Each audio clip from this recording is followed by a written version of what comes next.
Avviare un'azione di conciliazione con le banche. È questo il primo obiettivo della Commissione regionale sul caos bancario che ha interessato il Veneto, riunitasi oggi a Venezia. Aprire un ponte tra la posizione degli istituti bancari e i correntisti, lo scopo della Commissione, che oggi ha ascoltato la rappresentanza dei dipendenti di Veneto Banca e della Popolare di Vicenza e le associazioni di difesa dei consumatori, tra loro anche l'Unione dei consumatori di Cassola. Che per noi l'obiettivo principale comunque è spiegare alla Commissione quali sono stati i reati commessi nei confronti degli investitori, perché noi abbiamo parlato di truffa, estorsione e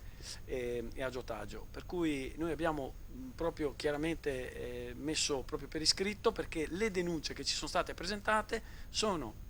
e parlano direttamente di questo tipo di reato. 300.000 euro il fondo già messo a bilancio dalla Regione per aiutare i soci delle popolari alle prese con le azioni legali, azioni che, stando all'opinione dei consumatori, nel caso della trasformazione in SPA potrebbero persino aumentare. L'SPA per me è una situazione ancora che aggraverà la situazione degli investitori. L'SPA non garantisce niente, la banca non ha garantito nulla e secondo noi adesso, appena l'azione arriverà in borsa, perderà ancora il suo 90% del valore di 6,30 € che avevano dato inizialmente, per cui non è altro che l'ennesima batosta per gli investitori, e loro si aspettano che noi gli versiamo ancora soldi o che gli investitori paghino ancora la banca, ma stiamo proprio navigando nelle nuvole qua.